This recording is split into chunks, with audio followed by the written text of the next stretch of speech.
बच्चों, आज हमारा केमिकल काइनेटिक्स का लेक्चर नंबर 3 है। इसमें हम पढ़ेंगे factors affecting rate of reaction. ऐसे कौन से फैक्टर हैं जो रेट ऑफ रिएक्शन को अफेक्ट करते हैं। पहले दो लेक्चर्स में हमने रेट ऑफ रिएक्शन क्या होता है इसको अच्छे से पढ़ लिया है। हमने एवरेज रेट और इंस्टेंटेनियस रेट को भी अच्छे से स्टडी कर लिया था।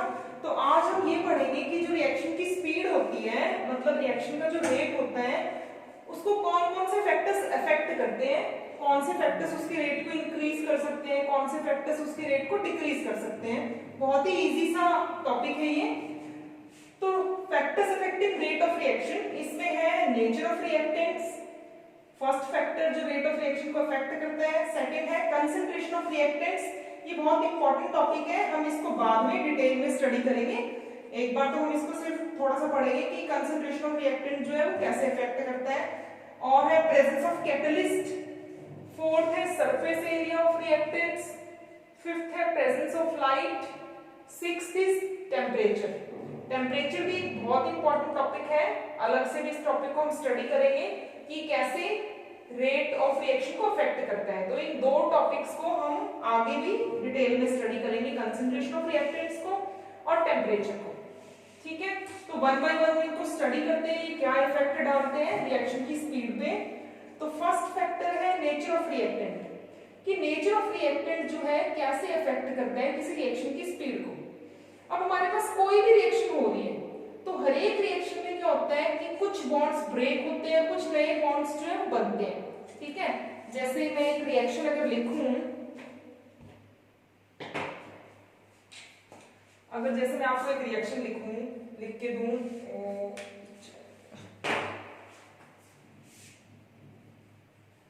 N2 प्लस में H2, इससे बन रहा है NH3।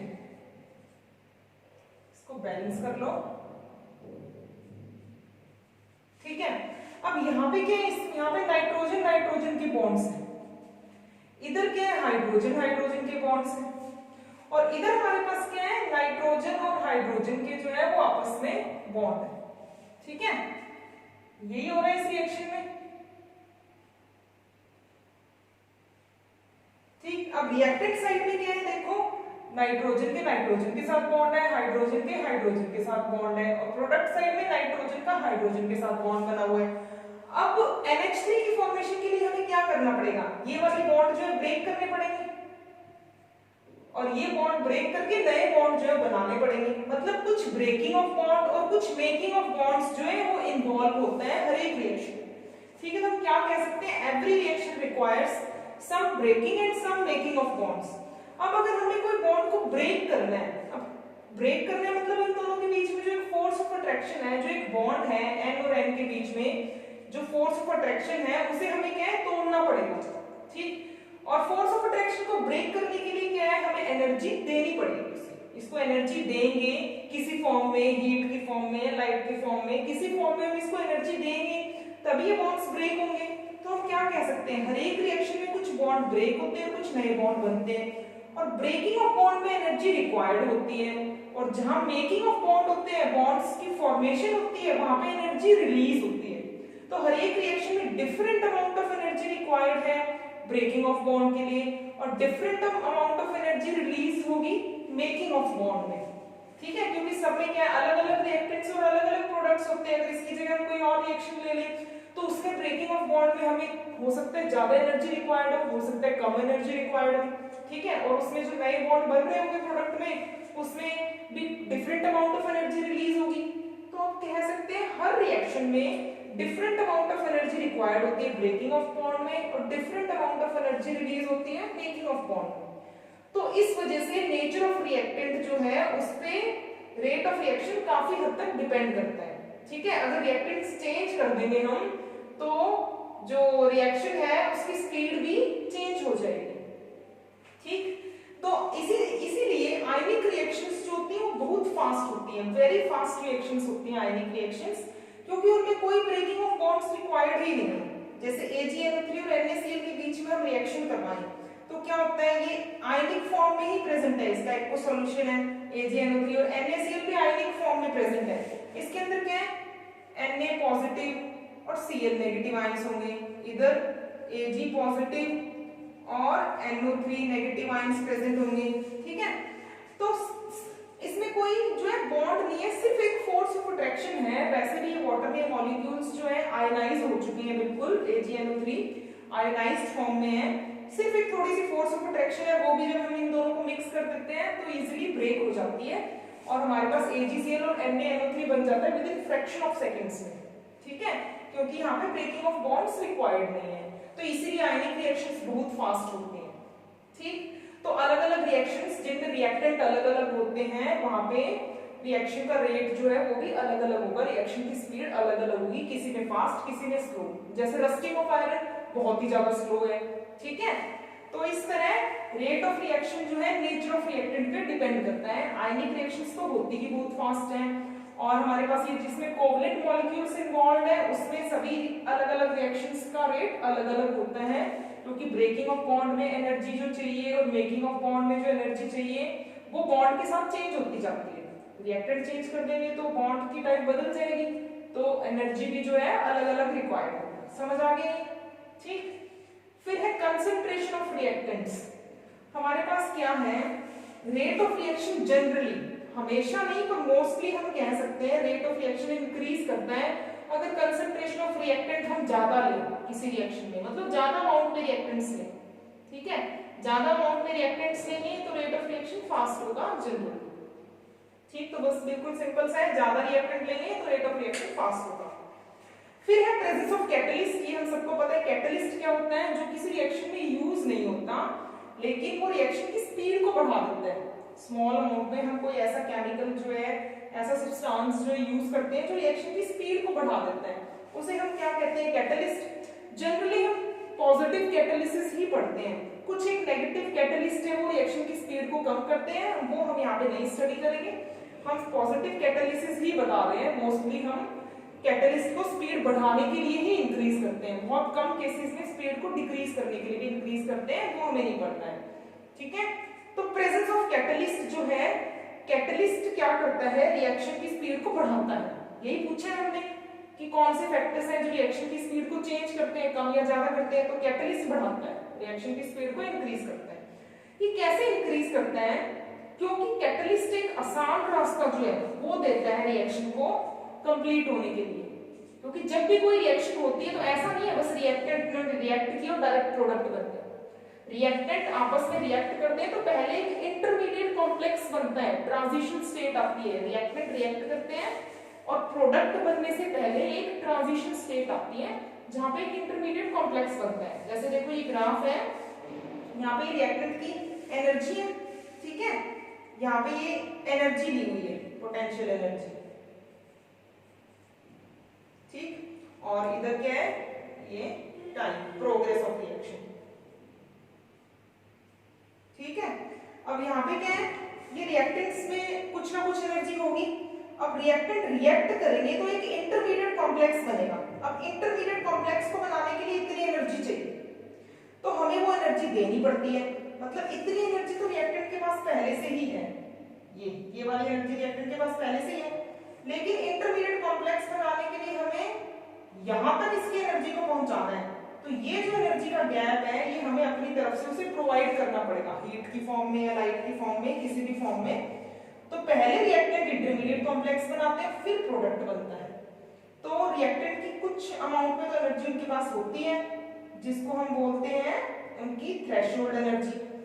अब ये एक्टिवेटेड कॉम्प्लेक्स की एनर्जी है, इंटरमीडिएट कॉम्प्लेक्स की एनर्जी जो ट्रांजिशन स्टेट है, तो हमें इतनी एनर्जी इसको देनी पड़ेगी तभी ये कॉम्प्लेक्स बनेगा, और जब ये कॉम्प्लेक्स बनेगा तभी ये प्रोडक्ट में कन्वर्ट होगा। मतलब बीच में ये कॉम्प्लेक्स बनाना जरूरी है, और इस कॉम्प्लेक्स को बनाने के लिए जितनी एनर्जी देनी पड़ती है वो क्या होती है, एक्टिवेशन एनर्जी होती है। इसको हम डिटेल में नहीं पढ़ेंगे, आपको सिर्फ एक आइडिया दे रही हूँ। बाद में एक्टिवेशन एनर्जी को इसी चैप्टर में हम एक अलग से टॉपिक पढ़ेंगे इसको डिटेल में, ठीक है। तो एक इंटरमीडिएट कॉम्प्लेक्स बनाना जरूरी है किसी भी रिएक्शन के लिए, और इंटरमीडिएट कॉम्प्लेक्स की जितनी एनर्जी उतनी एनर्जी हमें इसको देनी पड़ेगी, जिसको बोलते हैं एक्टिवेशन एनर्जी।